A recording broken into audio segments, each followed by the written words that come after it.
사랑하는 가족, 배우자, 혹은 자녀가 중독이라는 깊은 늪에 빠져 힘들어하고 있을 때 여러분의 마음은 어떠신가요?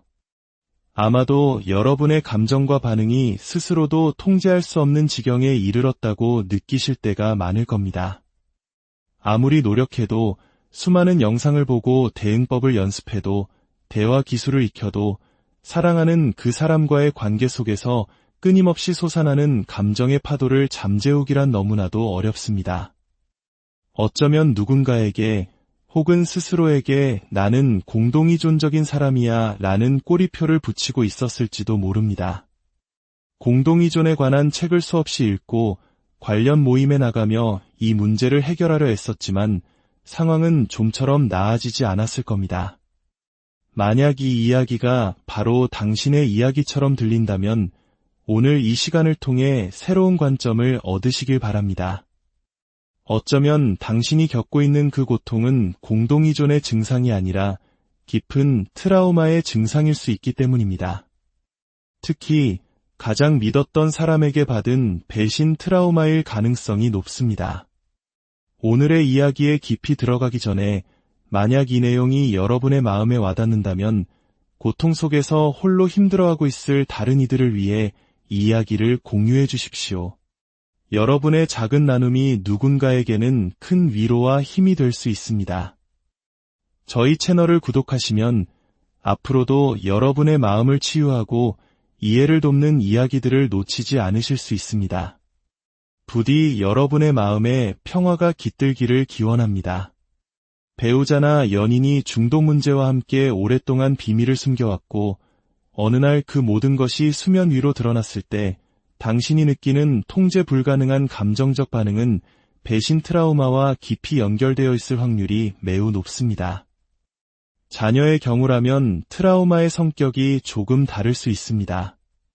하지만 이 경우에도 외상 후 스트레스 장애, 즉 PTSD와 유사한 증상을 겪을 수 있습니다. 끊임없이 최악의 시나리오를 상상하게 되기 때문이죠. 특히 밤늦게 전화벨이 울릴 때마다 가슴이 철렁 내려앉고 메시지를 보낸 후 1시간 이상 답이 없으면 극심한 공포에 휩싸입니다. 나쁜 소식이 담긴 전화를 기다리고 문 앞에 경찰관이 나타나거나 유치장에서 걸려오는 전화를 상상하며 하루하루를 살아갑니다. 이런 극도의 불안과 공포 속에서 오랜 시간을 보내는 것은 우리 영혼에 깊은 상처를 남깁니다. 결국 당신은 복합적인 트라우마 증상과 함께 살아가게 되는 것입니다. 이 주제에 대해 이야기하게 된 계기가 된 한 내담자의 사례를 들려드리고 싶습니다. 약 1년 전 저희는 한 부부를 상담했습니다. 아내분의 가명은 미나라고 하겠습니다. 당시 저는 중독에서 회복 중인 남편분의 코칭을 담당하고 있었습니다. 그는 저를 만나기 전부터 이미 1달 넘게 술을 끊은 상태였고 아주 잘 해내고 있었습니다. 하지만 그는 깊은 절망감에 빠져 이렇게 말했습니다. 선생님, 모든 게 다 좋아지는 것 같아요. 아내와도 사이좋게 지내고 평화로운 시간이 이어지다가도 정말 갑자기 아무런 이유도 모르는 사이에 아내가 폭발해버립니다. 걷잡을 수 없이 분노하고 제가 과거에 저질렀던 모든 잘못들을 하나하나 끄집어내요. 제가 무슨 말을 해도 아내는 진정되지 않고 제가 너무 감정적인 것 아니냐고 지적이라도 하면 불에 기름을 붓는 격이 됩니다. 결국 모든 게 제 탓이라며 저를 비난하죠. 그는 말을 이었습니다. 제가 이 모든 상황의 원인이라는 걸 압니다. 끔찍한 죄책감을 느껴요. 하지만 이런 생활을 평생 견딜 수는 없을 것 같습니다. 이게 정말 끝이 없는 걸까요? 저는 남편분도 그리고 아내인 미나 씨도 너무나 안타까웠습니다. 두 사람 모두 이 관계를 회복하기 위해 필사적으로 노력하고 있었지만 보이지 않는 벽에 부딪혀 계속해서 상처받고 있었기 때문입니다. 저는 미나 씨를 직접 만나지 않았음에도 그녀가 어떤 고통을 겪고 있는지 알 수 있었습니다. 그것이 바로 트라우마 증상이기 때문입니다. 트라우마가 발동하면 우리 몸은 즉각적으로 투쟁도피 반응에 들어갑니다. 모든 것을 차단하고 스스로를 고립시키거나 혹은 극도로 분노하며 싸움을 걸게 되죠. 이 상태에 빠지면 이성적인 통제는 거의 불가능합니다. 마치 생존 본능이라는 거대한 파도에 휩쓸리는 것과 같습니다. 저는 남편분에게 설명했습니다.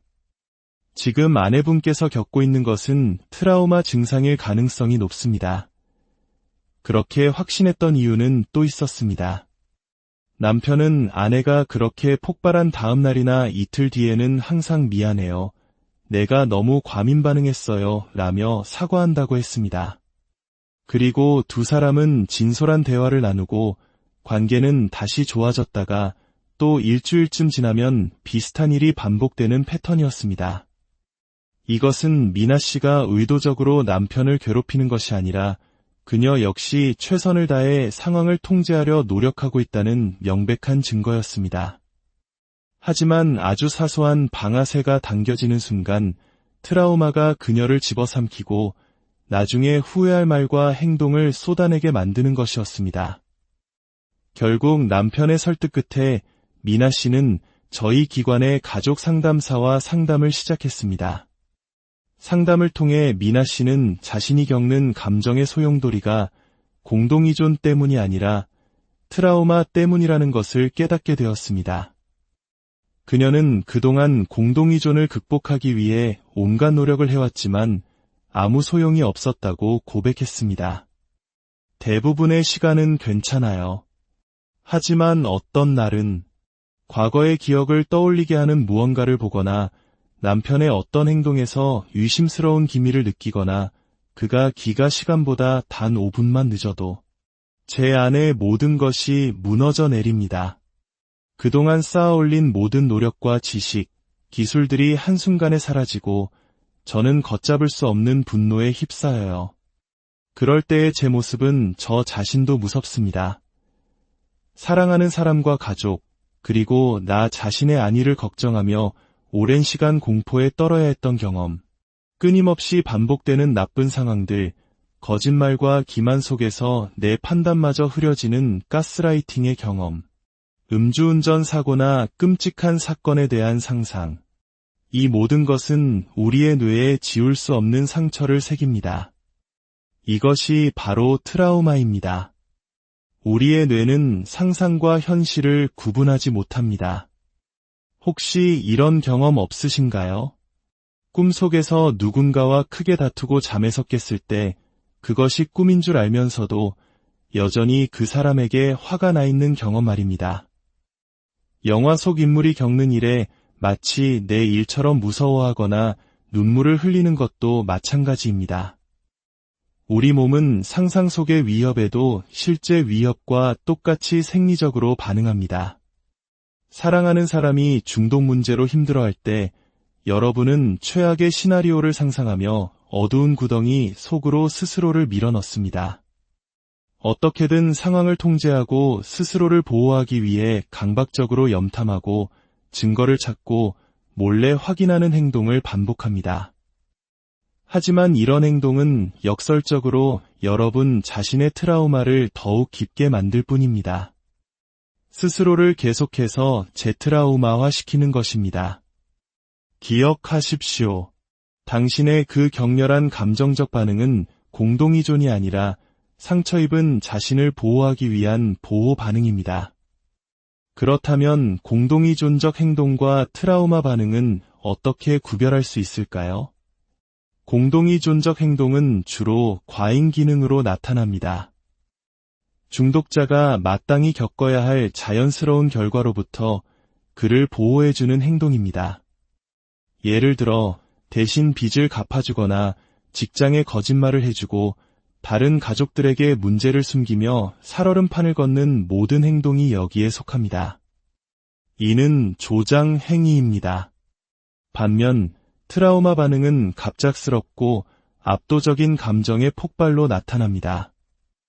마치 어디선가 날아온 화살에 맞은 것처럼 예고 없이 찾아옵니다. 운전을 하다가 문득 떠오른 과거의 기억 때문에 홀로 차 안에서 무너져 내리기도 합니다. 몸의 근육이 극도로 긴장되고 식은땀이 나며 격한 감정의 폭풍이 지나간 후에는 극심한 두통과 탈진 상태에 빠집니다. 아드레날린과 코르티솔이 폭발적으로 분비된 후의 당연한 결과입니다. 만약 당신이 이런 경험을 하고 있다면 그것은 당신의 성격에 문제가 있어서가 아닙니다. 오랜 고통으로 인해 당신의 위험 경보 시스템이 고장 났기 때문입니다. 그렇다면 이 고장난 경보 시스템을 어떻게 고칠 수 있을까요? 물론 전문가의 도움이 필요합니다. 트라우마 전문 상담사나 EMDR, ART와 같은 특화된 치료법이 큰 도움이 될 수 있습니다.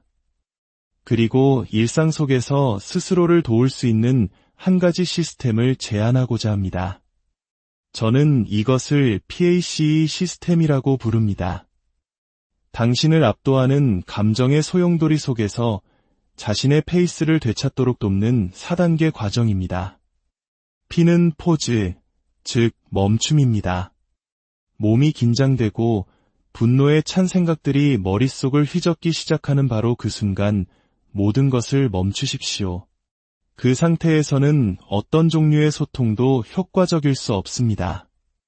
지금 당장 문제를 해결하고 싶고 비난하고 싶고 증거를 들이밀고 싶은 충동이 들겠지만 그것은 상황을 악화시킬 뿐입니다. 일단 그 자리에서 벗어나십시오. A는 억날리지, 즉 인정입니다.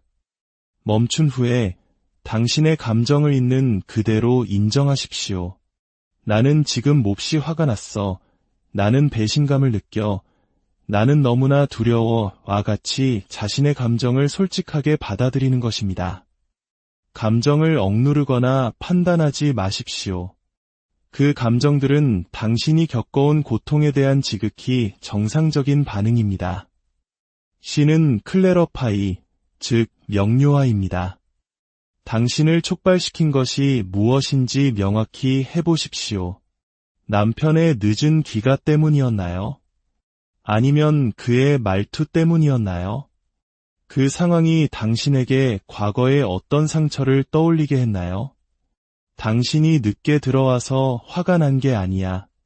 당신이 또다시 거짓말을 하고 있다는 두려움 때문에 내 안의 모든 것이 무너져 내리는 것 같아 와 같이 문제의 핵심을 스스로에게 명확히 설명해보는 것입니다. 마지막으로 이는 externalize, 즉 외부화입니다. 이것은 매우 중요한 단계입니다. 중독 문제에 대한 감시와 통제의 책임을 당신의 어깨에서 내려놓고 객관적인 외부 시스템으로 옮기는 것을 의미합니다. 예를 들어 알코올 문제의 경우 소버링크와 같은 원격 음주 측정 시스템을 활용할 수 있습니다. 이것은 처벌이나 감시가 목적이 아닙니다. 오히려 두 사람 모두를 불필요한 의심과 갈등에서 해방시켜주는 도구입니다. 이러한 시스템은 중독자에게는 들키지 않을 것이라는 유혹을 줄여주어 단주를 더 쉽게 만들어주고 가족에게는 끊임없이 의심하고 확인해야 하는 과잉 경계의 부담을 덜어줍니다. 신뢰를 회복하는 과정을 가속화하고 서로의 트라우마를 자극하는 상황 자체를 줄여주는 것입니다. 책임의 주체를 나에서 시스템으로 옮기는 것만으로도 관계의 역학은 극적으로 변할 수 있습니다. 많은 분들이 이렇게 묻습니다. 어떻게 불안하지 않을 수 있죠? 내 아들이 스스로를 죽이고 있는데. 정말 가슴 아픈 질문입니다. 집에 불이 났는데 어떻게 침착할 수 있겠습니까? 하지만 중요한 것은 어두운 상상의 구덩이에 빠져들고 있다는 것을 알아차렸을 때 의식적으로 자신을 그곳에서 끄집어내는 연습을 하는 것입니다. 단순히 TV를 보거나 책을 읽는 것만으로는 부족할 수 있습니다. 집중을 요하는 다른 과업에 몰두하거나 신뢰하는 친구에게 전화해 전혀 다른 주제로 대화를 나누십시오. 나 오늘 너무 힘든데 재미있는 이야기 좀 해줄래? 라고 요청하는 것도 좋은 방법입니다. 구덩이 속에 머무는 시간이 길어질수록 고통은 더욱 깊어질 뿐입니다. 또 다른 분은 이렇게 질문합니다. 이 모든 트라우마가 남편의 행동 때문에 생긴 것인데 제가 트라우마 치료를 받는다고 어떻게 솔직하게 말할 수 있을까요? 이것은 매우 현실적이고 중요한 문제입니다. 이럴 때는 비난의 언어 대신 자신의 상태에 초점을 맞추어 이야기하는 지혜가 필요합니다. 여보, 나 요즘 감정 기복이 너무 심하고 나도 모르게 자꾸 화를 내게 돼. 나 자신을 위해서라도 왜 이런 일이 일어나는지 전문가와 상담을 받아보고 싶어 라고 말하는 것입니다. 당신 때문에가 아니라 나를 위해라는 점을 강조하는 것이죠. 아마 배우자 역시 당신의 힘든 모습을 보며 동의할 가능성이 높습니다. 오늘 이 이야기를 통해 여러분이 겪고 있는 고통스러운 감정의 폭풍이 결코 여러분의 잘못이나 나약함 때문이 아니라는 사실을 꼭 기억하셨으면 합니다. 그것은 지독한 상황을 견뎌내면서 생긴 깊은 상처의 흔적이며 스스로를 보호하려는 처절한 몸부림입니다. 자신에게 씌웠던 공동의존이라는 굴레를 벗어던지고 트라우마라는 상처를 정확히 직시할 때 비로소 진정한 치유의 길이 열릴 수 있습니다. 당신은 혼자가 아닙니다. 도움을 구하고 당신의 상처를 돌보는 일에 더 이상 주저하지 마십시오. 그럴 사랑하는 가족, 배우자, 혹은 자녀가 중독이라는 깊은 늪에 빠져 힘들어하고 있을 때 여러분의 마음은 어떠신가요? 아마도 여러분의 감정과 반응이 스스로도 통제할 수 없는 지경에 이르렀다고 느끼실 때가 많을 겁니다. 아무리 노력해도 수많은 영상을 보고 대응법을 연습해도 대화 기술을 익혀도 사랑하는 그 사람과의 관계 속에서 끊임없이 솟아나는 감정의 파도를 잠재우기란 너무나도 어렵습니다. 어쩌면 누군가에게 혹은 스스로에게 나는 공동의존적인 사람이야 라는 꼬리표를 붙이고 있었을지도 모릅니다. 공동의존에 관한 책을 수없이 읽고 관련 모임에 나가며 이 문제를 해결하려 애썼지만 상황은 좀처럼 나아지지 않았을 겁니다. 만약 이 이야기가 바로 당신의 이야기처럼 들린다면 오늘 이 시간을 통해 새로운 관점을 얻으시길 바랍니다. 어쩌면 당신이 겪고 있는 그 고통은 공동의존의 증상이 아니라 깊은 트라우마의 증상일 수 있기 때문입니다. 특히 가장 믿었던 사람에게 받은 배신 트라우마일 가능성이 높습니다. 오늘의 이야기에 깊이 들어가기 전에 만약 이 내용이 여러분의 마음에 와닿는다면 고통 속에서 홀로 힘들어하고 있을 다른 이들을 위해 이 이야기를 공유해 주십시오. 여러분의 작은 나눔이 누군가에게는 큰 위로와 힘이 될 수 있습니다. 저희 채널을 구독하시면 앞으로도 여러분의 마음을 치유하고 이해를 돕는 이야기들을 놓치지 않으실 수 있습니다. 부디 여러분의 마음에 평화가 깃들기를 기원합니다. 배우자나 연인이 중독 문제와 함께 오랫동안 비밀을 숨겨왔고 어느 날 그 모든 것이 수면 위로 드러났을 때 당신이 느끼는 통제 불가능한 감정적 반응은 배신 트라우마와 깊이 연결되어 있을 확률이 매우 높습니다. 자녀의 경우라면 트라우마의 성격이 조금 다를 수 있습니다. 하지만 이 경우에도 외상 후 스트레스 장애, 즉 PTSD와 유사한 증상을 겪을 수 있습니다. 끊임없이 최악의 시나리오를 상상하게 되기 때문이죠. 특히 밤늦게 전화벨이 울릴 때마다 가슴이 철렁 내려앉고 메시지를 보낸 후 1시간 이상 답이 없으면 극심한 공포에 휩싸입니다. 나쁜 소식이 담긴 전화를 기다리고 문 앞에 경찰관이 나타나거나 유치장에서 걸려오는 전화를 상상하며 하루하루를 살아갑니다. 이런 극도의 불안과 공포 속에서 오랜 시간을 보내는 것은 우리 영혼에 깊은 상처를 남깁니다. 결국 당신은 복합적인 트라우마 증상과 함께 살아가게 되는 것입니다. 이 주제에 대해 이야기하게 된 계기가 된 한 내담자의 사례를 들려드리고 싶습니다. 약 1년 전 저희는 한 부부를 상담했습니다. 아내분의 가명은 미나라고 하겠습니다. 당시 저는 중독에서 회복 중인 남편분의 코칭을 담당하고 있었습니다. 그는 저를 만나기 전부터 이미 한 달 넘게 술을 끊은 상태였고 아주 잘 해내고 있었습니다. 하지만 그는 깊은 절망감에 빠져 이렇게 말했습니다. 선생님, 모든 게 다 좋아지는 것 같아요. 아내와도 사이좋게 지내고 평화로운 시간이 이어지다가도 정말 갑자기 아무런 이유도 모르는 사이에 아내가 폭발해버립니다. 걷잡을 수 없이 분노하고 제가 과거에 저질렀던 모든 잘못들을 하나하나 끄집어내요. 제가 무슨 말을 해도 아내는 진정되지 않고 제가 너무 감정적인 것 아니냐고 지적이라도 하면 불에 기름을 붓는 격이 됩니다. 결국 모든 게 제 탓이라며 저를 비난하죠. 그는 말을 이었습니다. 제가 이 모든 상황의 원인이라는 걸 압니다. 끔찍한 죄책감을 느껴요. 하지만 이런 생활을 평생 견딜 수는 없을 것 같습니다. 이게 정말 끝이 없는 걸까요? 저는 남편분도 그리고 아내인 미나 씨도 너무나 안타까웠습니다. 두 사람 모두 이 관계를 회복하기 위해 필사적으로 노력하고 있었지만 보이지 않는 벽에 부딪혀 계속해서 상처받고 있었기 때문입니다. 저는 미나 씨를 직접 만나지 않았음에도 그녀가 어떤 고통을 겪고 있는지 알 수 있었습니다. 그것이 바로 트라우마 증상이기 때문입니다. 트라우마가 발동하면 우리 몸은 즉각적으로 투쟁도피 반응에 들어갑니다. 모든 것을 차단하고 스스로를 고립시키거나 혹은 극도로 분노하며 싸움을 걸게 되죠. 이 상태에 빠지면 이성적인 통제는 거의 불가능합니다. 마치 생존 본능이라는 거대한 파도에 휩쓸리는 것과 같습니다. 저는 남편분에게 설명했습니다. 지금 아내분께서 겪고 있는 것은 트라우마 증상일 가능성이 높습니다. 그렇게 확신했던 이유는 또 있었습니다.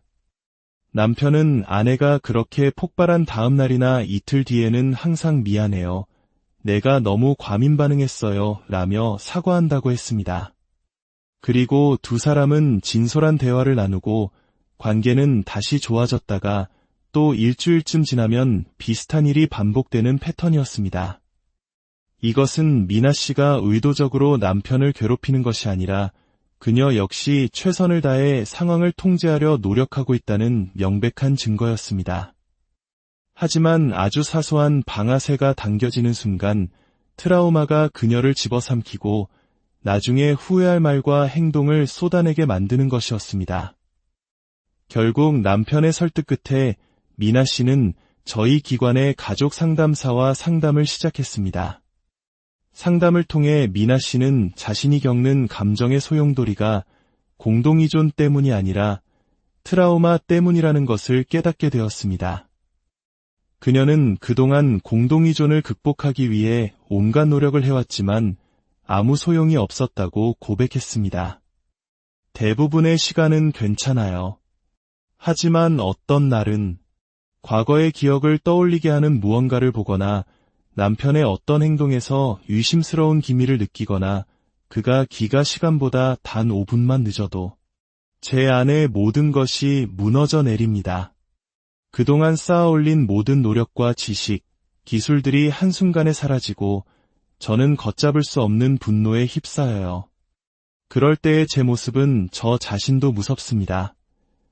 사랑하는 사람과 가족, 그리고 나 자신의 안위를 걱정하며 오랜 시간 공포에 떨어야 했던 경험, 끊임없이 반복되는 나쁜 상황들, 거짓말과 기만 속에서 내 판단마저 흐려지는 가스라이팅의 경험, 음주운전 사고나 끔찍한 사건에 대한 상상, 이 모든 것은 우리의 뇌에 지울 수 없는 상처를 새깁니다. 이것이 바로 트라우마입니다.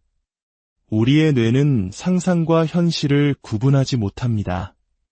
혹시 이런 경험 없으신가요? 꿈속에서 누군가와 크게 다투고 잠에서 깼을 때 그것이 꿈인 줄 알면서도 여전히 그 사람에게 화가 나 있는 경험 말입니다. 영화 속 인물이 겪는 일에 마치 내 일처럼 무서워하거나 눈물을 흘리는 것도 마찬가지입니다. 우리 몸은 상상 속의 위협에도 실제 위협과 똑같이 생리적으로 반응합니다. 사랑하는 사람이 중독 문제로 힘들어할 때 여러분은 최악의 시나리오를 상상하며 어두운 구덩이 속으로 스스로를 밀어넣습니다. 어떻게든 상황을 통제하고 스스로를 보호하기 위해 강박적으로 염탐하고 증거를 찾고 몰래 확인하는 행동을 반복합니다. 하지만 이런 행동은 역설적으로 여러분 자신의 트라우마를 더욱 깊게 만들 뿐입니다. 스스로를 계속해서 재트라우마화 시키는 것입니다. 기억하십시오. 당신의 그 격렬한 감정적 반응은 공동의존이 아니라 상처 입은 자신을 보호하기 위한 보호 반응입니다. 그렇다면 공동의존적 행동과 트라우마 반응은 어떻게 구별할 수 있을까요? 공동의존적 행동은 주로 과잉 기능으로 나타납니다. 중독자가 마땅히 겪어야 할 자연스러운 결과로부터 그를 보호해주는 행동입니다. 예를 들어 대신 빚을 갚아주거나 직장에 거짓말을 해주고 다른 가족들에게 문제를 숨기며 살얼음판을 걷는 모든 행동이 여기에 속합니다. 이는 조장 행위입니다. 반면 트라우마 반응은 갑작스럽고 압도적인 감정의 폭발로 나타납니다. 마치 어디선가 날아온 화살에 맞은 것처럼 예고 없이 찾아옵니다. 운전을 하다가 문득 떠오른 과거의 기억 때문에 홀로 차 안에서 무너져 내리기도 합니다. 몸의 근육이 극도로 긴장되고 식은땀이 나며 격한 감정의 폭풍이 지나간 후에는 극심한 두통과 탈진 상태에 빠집니다. 아드레날린과 코르티솔이 폭발적으로 분비된 후의 당연한 결과입니다. 만약 당신이 이런 경험을 하고 있다면 그것은 당신의 성격에 문제가 있어서가 아닙니다. 오랜 고통으로 인해 당신의 위험 경보 시스템이 고장 났기 때문입니다. 그렇다면 이 고장난 경보 시스템을 어떻게 고칠 수 있을까요? 물론 전문가의 도움이 필요합니다. 트라우마 전문 상담사나 EMDR, ART와 같은 특화된 치료법이 큰 도움이 될 수 있습니다. 그리고 일상 속에서 스스로를 도울 수 있는 한 가지 시스템을 제안하고자 합니다. 저는 이것을 PACE 시스템이라고 부릅니다. 당신을 압도하는 감정의 소용돌이 속에서 자신의 페이스를 되찾도록 돕는 4단계 과정입니다.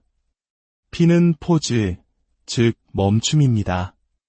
몸이 긴장되고 분노에 찬 생각들이 머릿속을 휘젓기 시작하는 바로 그 순간 모든 것을 멈추십시오. 그 상태에서는 어떤 종류의 소통도 효과적일 수 없습니다. 지금 당장 문제를 해결하고 싶고 비난하고 싶고 증거를 들이밀고 싶은 충동이 들겠지만 그것은 상황을 악화시킬 뿐입니다. 일단 그 자리에서 벗어나십시오. A는 억날리지, 즉 인정입니다. 멈춘 후에 당신의 감정을 있는 그대로 인정하십시오. 나는 지금 몹시 화가 났어. 나는 배신감을 느껴. 나는 너무나 두려워와 같이 자신의 감정을 솔직하게 받아들이는 것입니다. 감정을 억누르거나 판단하지 마십시오. 그 감정들은 당신이 겪어온 고통에 대한 지극히 정상적인 반응입니다. C는 클래러파이, 즉 명료화입니다. 당신을 촉발시킨 것이 무엇인지 명확히 해보십시오. 남편의 늦은 귀가 때문이었나요? 아니면 그의 말투 때문이었나요? 그 상황이 당신에게 과거의 어떤 상처를 떠올리게 했나요? 당신이 늦게 들어와서 화가 난 게 아니야. 당신이 또다시 거짓말을 하고 있다는 두려움 때문에 내 안의 모든 것이 무너져 내리는 것 같아 와 같이 문제의 핵심을 스스로에게 명확히 설명해보는 것입니다. 마지막으로 이는 externalize, 즉 외부화입니다. 이것은 매우 중요한 단계입니다. 중독 문제에 대한 감시와 통제의 책임을 당신의 어깨에서 내려놓고 객관적인 외부 시스템으로 옮기는 것을 의미합니다. 예를 들어 알코올 문제의 경우 소버링크와 같은 원격 음주 측정 시스템을 활용할 수 있습니다. 이것은 처벌이나 감시가 목적이 아닙니다. 오히려 두 사람 모두를 불필요한 의심과 갈등에서 해방시켜주는 도구입니다. 이러한 시스템은 중독자에게는 들키지 않을 것이라는 유혹을 줄여주어 단주를 더 쉽게 만들어주고, 가족에게는 끊임없이 의심하고 확인해야 하는 과잉 경계의 부담을 덜어줍니다. 신뢰를 회복하는 과정을 가속화하고 서로의 트라우마를 자극하는 상황 자체를 줄여주는 것입니다. 책임의 주체를 나에서 시스템으로 옮기는 것만으로도 관계의 역학은 극적으로 변할 수 있습니다. 많은 분들이 이렇게 묻습니다. 어떻게 불안하지 않을 수 있죠? 내 아들이 스스로를 죽이고 있는데. 정말 가슴 아픈 질문입니다. 집에 불이 났는데 어떻게 침착할 수 있겠습니까? 하지만 중요한 것은 어두운 상상의 구덩이에 빠져들고 있다는 것을 알아차렸을 때 의식적으로 자신을 그곳에서 끄집어내는 연습을 하는 것입니다. 단순히 TV를 보거나 책을 읽는 것만으로는 부족할 수 있습니다. 집중을 요하는 다른 과업에 몰두하거나 신뢰하는 친구에게 전화해 전혀 다른 주제로 대화를 나누십시오. 나 오늘 너무 힘든데 재미있는 이야기 좀 해줄래? 라고 요청하는 것도 좋은 방법입니다.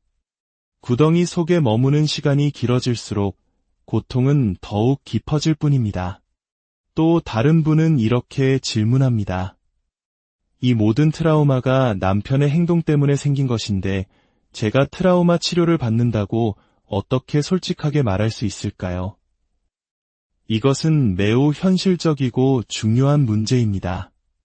이럴 때는 비난의 언어 대신 자신의 상태에 초점을 맞추어 이야기하는 지혜가 필요합니다. 여보, 나 요즘 감정 기복이 너무 심하고 나도 모르게 자꾸 화를 내게 돼. 나 자신을 위해서라도 왜 이런 일이 일어나는지 전문가와 상담을 받아보고 싶어 라고 말하는 것입니다. 당신 때문에가 아니라 나를 위해라는 점을 강조하는 것이죠. 아마 배우자 역시 당신의 힘든 모습을 보며 동의할 가능성이 높습니다. 오늘 이 이야기를 통해 여러분이 겪고 있는 고통스러운 감정의 폭풍이 결코 여러분의 잘못이나 나약함 때문이 아니라는 사실을 꼭 기억하셨으면 합니다. 그것은 지독한 상황을 견뎌내면서 생긴 깊은 상처의 흔적이며 스스로를 보호하려는 처절한 몸부림입니다. 자신에게 씌웠던 공동의존이라는 굴레를 벗어던지고 트라우마라는 상처를 정확히 직시할 때 비로소 진정한 치유의 길이 열릴 수 있습니다. 당신은 혼자가 아닙니다. 도움을 구하고 당신의 상처를 돌보는 일에 더 이상 주저하지 마십시오. 그럴 사랑하는 가족, 배우자, 혹은 자녀가 중독이라는 깊은 늪에 빠져 힘들어하고 있을 때 여러분의 마음은 어떠신가요? 아마도 여러분의 감정과 반응이 스스로도 통제할 수 없는 지경에 이르렀다고 느끼실 때가 많을 겁니다.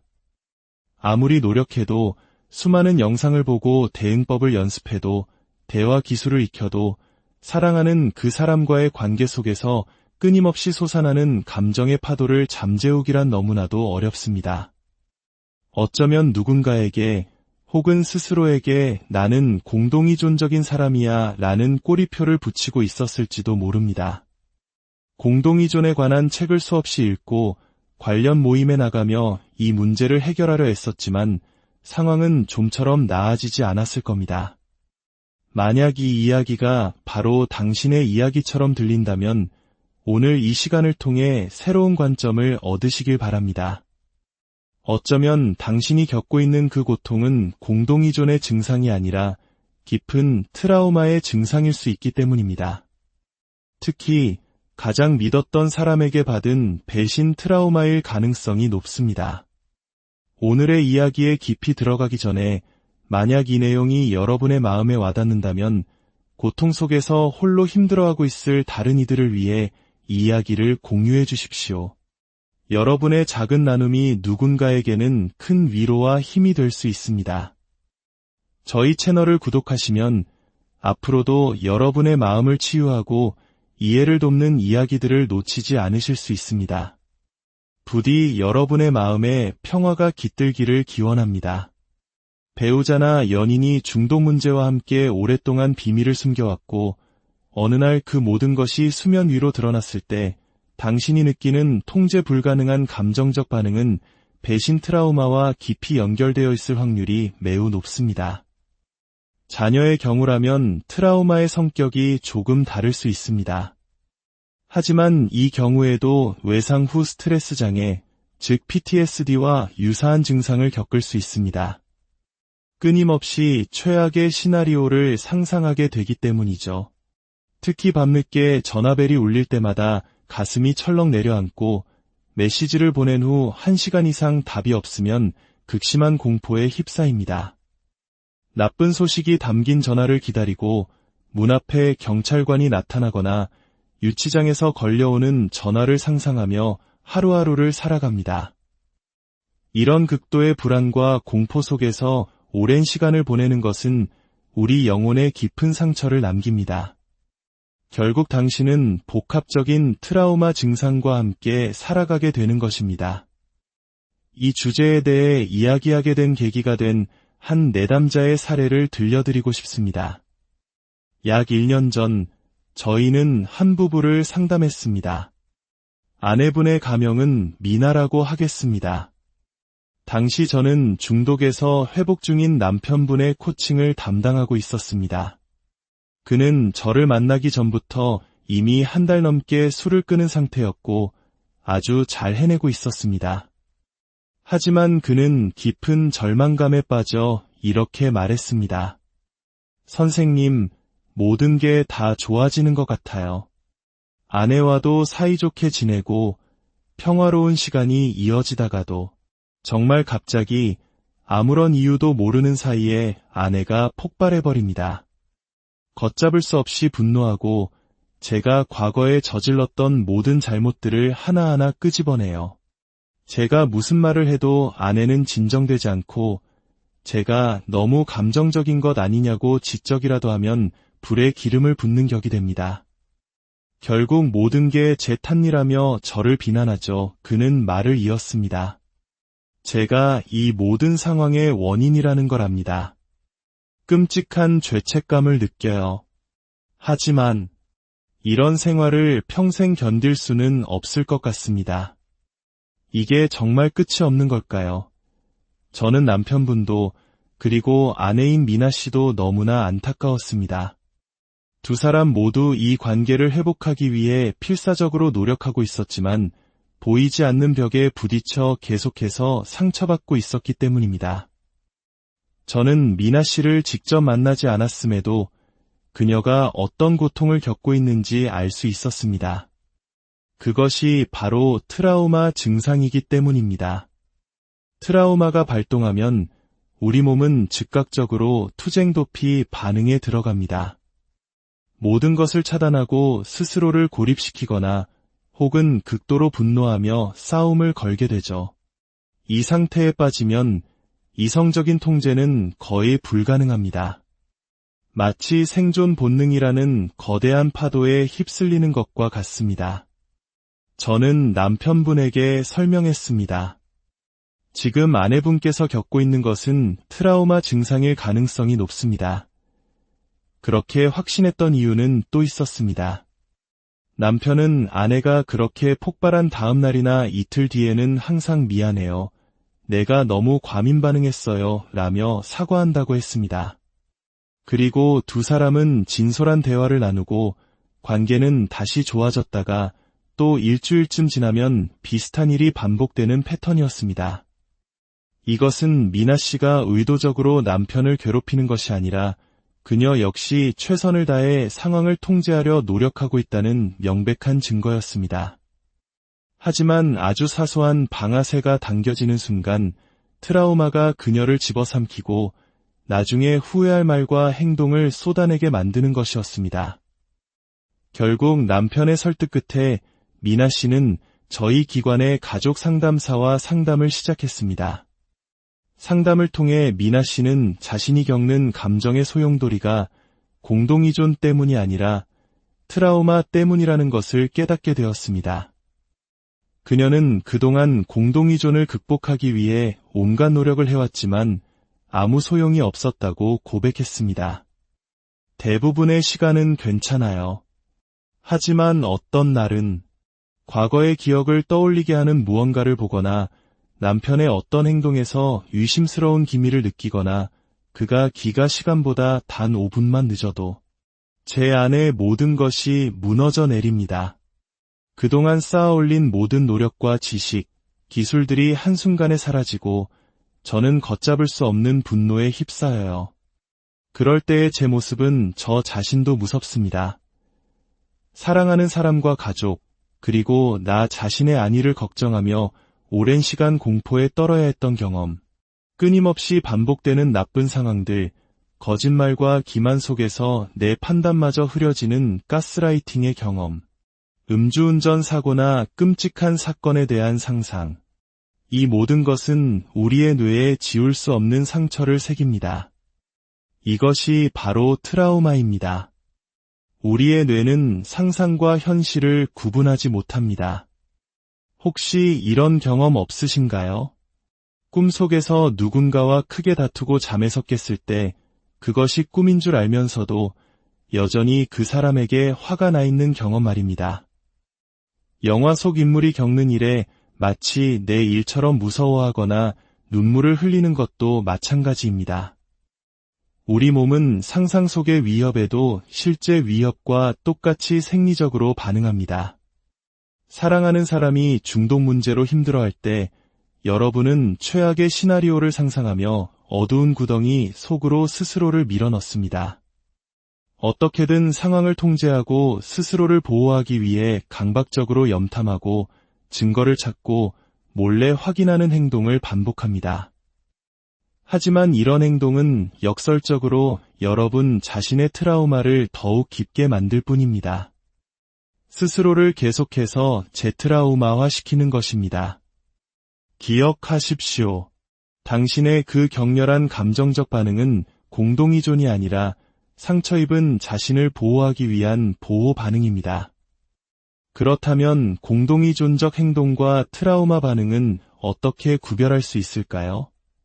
공동의존적 행동은 주로 과잉 기능으로 나타납니다. 중독자가 마땅히 겪어야 할 자연스러운 결과로부터 그를 보호해주는 행동입니다. 예를 들어 대신 빚을 갚아주거나 직장에 거짓말을 해주고 다른 가족들에게 문제를 숨기며 살얼음판을 걷는 모든 행동이 여기에 속합니다. 이는 조장 행위입니다. 반면 트라우마 반응은 갑작스럽고 압도적인 감정의 폭발로 나타납니다. 마치 어디선가 날아온 화살에 맞은 것처럼 예고 없이 찾아옵니다. 운전을 하다가 문득 떠오른 과거의 기억 때문에 홀로 차 안에서 무너져 내리기도 합니다. 몸의 근육이 극도로 긴장되고 식은땀이 나며 격한 감정의 폭풍이 지나간 후에는 극심한 두통과 탈진 상태에 빠집니다. 아드레날린과 코르티솔이 폭발적으로 분비된 후의 당연한 결과입니다. 만약 당신이 이런 경험을 하고 있다면 그것은 당신의 성격에 문제가 있어서가 아닙니다. 오랜 고통으로 인해 당신의 위험 경보 시스템이 고장 났기 때문입니다. 그렇다면 이 고장난 경보 시스템을 어떻게 고칠 수 있을까요? 물론 전문가의 도움이 필요합니다. 트라우마 전문 상담사나 EMDR, ART와 같은 특화된 치료법이 큰 도움이 될 수 있습니다. 그리고 일상 속에서 스스로를 도울 수 있는 한 가지 시스템을 제안하고자 합니다. 저는 이것을 PACE 시스템이라고 부릅니다. 당신을 압도하는 감정의 소용돌이 속에서 자신의 페이스를 되찾도록 돕는 4단계 과정입니다. P는 포즈, 즉 멈춤입니다. 몸이 긴장되고 분노에 찬 생각들이 머릿속을 휘젓기 시작하는 바로 그 순간 모든 것을 멈추십시오. 그 상태에서는 어떤 종류의 소통도 효과적일 수 없습니다. 지금 당장 문제를 해결하고 싶고 비난하고 싶고 증거를 들이밀고 싶은 충동이 들겠지만 그것은 상황을 악화시킬 뿐입니다. 일단 그 자리에서 벗어나십시오. A는 억날리지, 즉 인정입니다. 멈춘 후에 당신의 감정을 있는 그대로 인정하십시오. 나는 지금 몹시 화가 났어. 나는 배신감을 느껴. 나는 너무나 두려워와 같이 자신의 감정을 솔직하게 받아들이는 것입니다. 감정을 억누르거나 판단하지 마십시오. 그 감정들은 당신이 겪어온 고통에 대한 지극히 정상적인 반응입니다. C는 클래러파이, 즉 명료화입니다. 당신을 촉발시킨 것이 무엇인지 명확히 해보십시오. 남편의 늦은 귀가 때문이었나요? 아니면 그의 말투 때문이었나요? 그 상황이 당신에게 과거의 어떤 상처를 떠올리게 했나요? 당신이 늦게 들어와서 화가 난 게 아니야. 당신이 또다시 거짓말을 하고 있다는 두려움 때문에 내 안의 모든 것이 무너져 내리는 것 같아 와 같이 문제의 핵심을 스스로에게 명확히 설명해 보는 것입니다. 마지막으로 이는 externalize, 즉 외부화입니다. 이것은 매우 중요한 단계입니다. 중독 문제에 대한 감시와 통제의 책임을 당신의 어깨에서 내려놓고 객관적인 외부 시스템으로 옮기는 것을 의미합니다.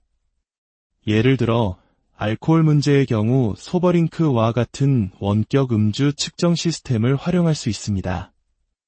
이것은 처벌이나 감시가 목적이 아닙니다. 오히려 두 사람 모두를 불필요한 의심과 갈등에서 해방시켜주는 도구입니다. 이러한 시스템은 중독자에게는 들키지 않을 것이라는 유혹을 줄여주어 단주를 더 쉽게 만들어주고 가족에게는 끊임없이 의심하고 확인해야 하는 과잉 경계의 부담을 덜어줍니다. 신뢰를 회복하는 과정을 가속화하고 서로의 트라우마를 자극하는 상황 자체를 줄여주는 것입니다. 책임의 주체를 나에서 시스템으로 옮기는 것만으로도 관계의 역학은 극적으로 변할 수 있습니다.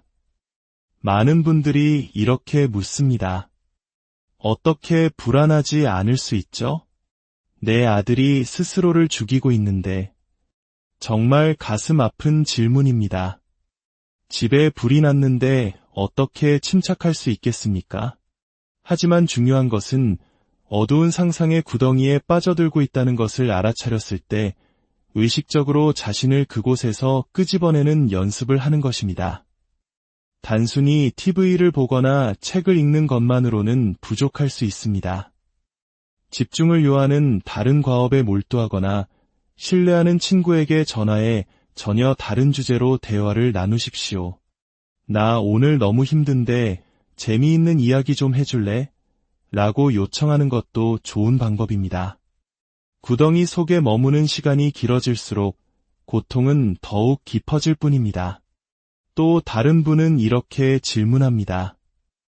이 모든 트라우마가 남편의 행동 때문에 생긴 것인데 제가 트라우마 치료를 받는다고 어떻게 솔직하게 말할 수 있을까요? 이것은 매우 현실적이고 중요한 문제입니다. 이럴 때는 비난의 언어 대신 자신의 상태에 초점을 맞추어 이야기하는 지혜가 필요합니다. 여보, 나 요즘 감정 기복이 너무 심하고 나도 모르게 자꾸 화를 내게 돼. 나 자신을 위해서라도 왜 이런 일이 일어나는지 전문가와 상담을 받아보고 싶어 라고 말하는 것입니다. 당신 때문에가 아니라 나를 위해라는 점을 강조하는 것이죠. 아마 배우자 역시 당신의 힘든 모습을 보며 동의할 가능성이 높습니다. 오늘 이 이야기를 통해 여러분이 겪고 있는 고통스러운 감정의 폭풍이 결코 여러분의 잘못이나 나약함 때문이 아니라는 사실을 꼭 기억하셨으면 합니다. 그것은 지독한 상황을 견뎌내면서 생긴 깊은 상처의 흔적이며 스스로를 보호하려는 처절한 몸부림입니다. 자신에게 씌웠던 공동의존이라는 굴레를 벗어던지고 트라우마라는 상처를 정확히 직시할 때 비로소 진정한 치유의 길이 열릴 수 있습니다. 당신은 혼자가 아닙니다. 도움을 구하고 당신의 상처를 돌보는 일에 더 이상 주저하지 마십시오.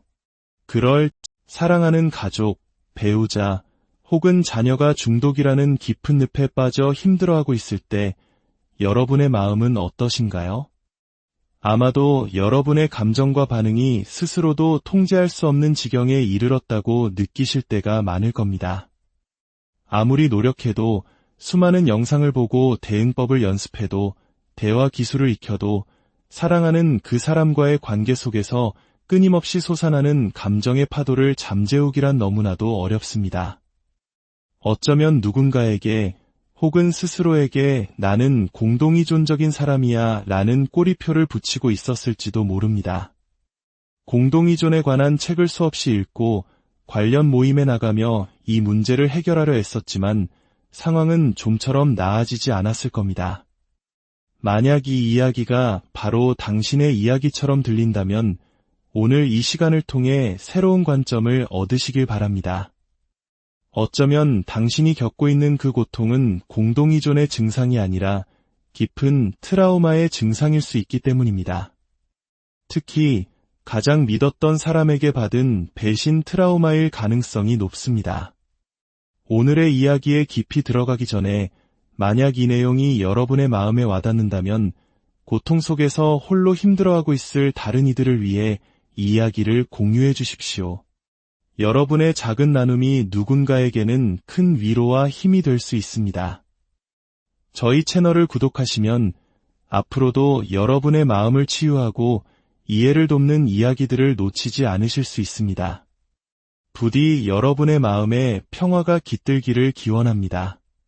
배우자나 연인이 중독 문제와 함께 오랫동안 비밀을 숨겨왔고 어느 날 그 모든 것이 수면 위로 드러났을 때 당신이 느끼는 통제 불가능한 감정적 반응은 배신 트라우마와 깊이 연결되어 있을 확률이 매우 높습니다. 자녀의 경우라면 트라우마의 성격이 조금 다를 수 있습니다. 하지만 이 경우에도 외상 후 스트레스 장애, 즉 PTSD와 유사한 증상을 겪을 수 있습니다. 끊임없이 최악의 시나리오를 상상하게 되기 때문이죠. 특히 밤늦게 전화벨이 울릴 때마다 가슴이 철렁 내려앉고 메시지를 보낸 후 1시간 이상 답이 없으면 극심한 공포에 휩싸입니다. 나쁜 소식이 담긴 전화를 기다리고 문 앞에 경찰관이 나타나거나 유치장에서 걸려오는 전화를 상상하며 하루하루를 살아갑니다. 이런 극도의 불안과 공포 속에서 오랜 시간을 보내는 것은 우리 영혼에 깊은 상처를 남깁니다. 결국 당신은 복합적인 트라우마 증상과 함께 살아가게 되는 것입니다. 이 주제에 대해 이야기하게 된 계기가 된 한 내담자의 사례를 들려드리고 싶습니다. 약 1년 전 저희는 한 부부를 상담했습니다. 아내분의 가명은 미나라고 하겠습니다. 당시 저는 중독에서 회복 중인 남편분의 코칭을 담당하고 있었습니다. 그는 저를 만나기 전부터 이미 1달 넘게 술을 끊은 상태였고 아주 잘 해내고 있었습니다. 하지만 그는 깊은 절망감에 빠져 이렇게 말했습니다. 선생님, 모든 게 다 좋아지는 것 같아요. 아내와도 사이좋게 지내고 평화로운 시간이 이어지다가도 정말 갑자기 아무런 이유도 모르는 사이에 아내가 폭발해버립니다. 걷잡을 수 없이 분노하고 제가 과거에 저질렀던 모든 잘못들을 하나하나 끄집어내요. 제가 무슨 말을 해도 아내는 진정되지 않고 제가 너무 감정적인 것 아니냐고 지적이라도 하면 불에 기름을 붓는 격이 됩니다. 결국 모든 게 제 탓이라며 저를 비난하죠. 그는 말을 이었습니다. 제가 이 모든 상황의 원인이라는 걸 압니다. 끔찍한 죄책감을 느껴요. 하지만 이런 생활을 평생 견딜 수는 없을 것 같습니다. 이게 정말 끝이 없는 걸까요? 저는 남편분도 그리고 아내인 미나 씨도 너무나 안타까웠습니다. 두 사람 모두 이 관계를 회복하기 위해 필사적으로 노력하고 있었지만 보이지 않는 벽에 부딪혀 계속해서 상처받고 있었기 때문입니다. 저는 미나 씨를 직접 만나지 않았음에도 그녀가 어떤 고통을 겪고 있는지 알 수 있었습니다. 그것이 바로 트라우마 증상이기 때문입니다. 트라우마가 발동하면 우리 몸은 즉각적으로 투쟁도피 반응에 들어갑니다. 모든 것을 차단하고 스스로를 고립시키거나 혹은 극도로 분노하며 싸움을 걸게 되죠. 이 상태에 빠지면 이성적인 통제는 거의 불가능합니다. 마치 생존 본능이라는 거대한 파도에 휩쓸리는 것과 같습니다. 저는 남편분에게 설명했습니다. 지금 아내분께서 겪고 있는 것은 트라우마 증상일 가능성이 높습니다. 그렇게 확신했던 이유는 또 있었습니다. 남편은 아내가 그렇게 폭발한 다음 날이나 이틀 뒤에는 항상 미안해요.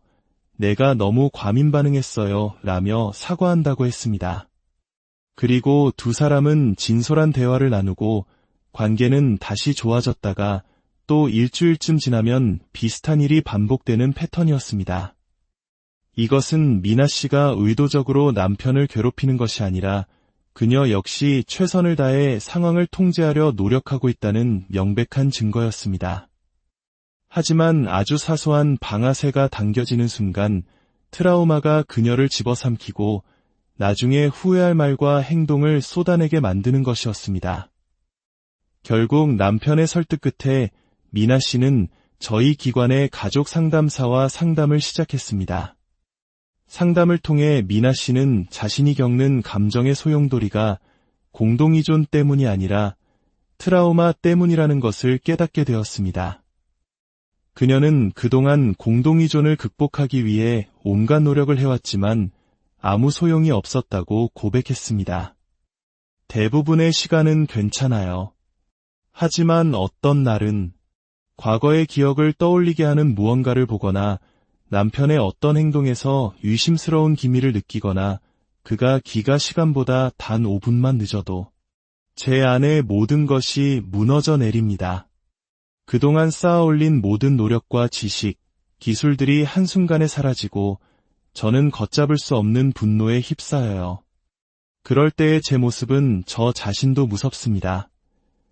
사랑하는 사람과 가족, 그리고 나 자신의 안위를 걱정하며 오랜 시간 공포에 떨어야 했던 경험, 끊임없이 반복되는 나쁜 상황들, 거짓말과 기만 속에서 내 판단마저 흐려지는 가스라이팅의 경험, 음주운전 사고나 끔찍한 사건에 대한 상상, 이 모든 것은 우리의 뇌에 지울 수 없는 상처를 새깁니다. 이것이 바로 트라우마입니다. 우리의 뇌는 상상과 현실을 구분하지 못합니다.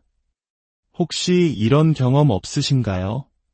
꿈속에서 누군가와 크게 다투고 잠에서 깼을 때 그것이 꿈인 줄 알면서도 여전히 그 사람에게 화가 나 있는 경험 말입니다. 영화 속 인물이 겪는 일에 마치 내 일처럼 무서워하거나 눈물을 흘리는 것도 마찬가지입니다. 우리 몸은 상상 속의 위협에도 실제 위협과 똑같이 생리적으로 반응합니다. 사랑하는 사람이 중독 문제로 힘들어할 때 여러분은 최악의 시나리오를 상상하며 어두운 구덩이 속으로 스스로를 밀어넣습니다. 어떻게든 상황을 통제하고 스스로를 보호하기 위해 강박적으로 염탐하고 증거를 찾고 몰래 확인하는 행동을 반복합니다. 하지만 이런 행동은 역설적으로 여러분 자신의 트라우마를 더욱 깊게 만들 뿐입니다. 스스로를 계속해서 재트라우마화시키는 것입니다. 기억하십시오. 당신의 그 격렬한 감정적 반응은 공동의존이 아니라 상처 입은 자신을 보호하기 위한 보호 반응입니다. 그렇다면 공동의존적 행동과 트라우마 반응은 어떻게 구별할 수 있을까요? 공동의존적 행동은 주로 과잉 기능으로 나타납니다. 중독자가 마땅히 겪어야 할 자연스러운 결과로부터 그를 보호해주는 행동입니다. 예를 들어 대신 빚을 갚아주거나 직장에 거짓말을 해주고 다른 가족들에게 문제를 숨기며 살얼음판을 걷는 모든 행동이 여기에 속합니다.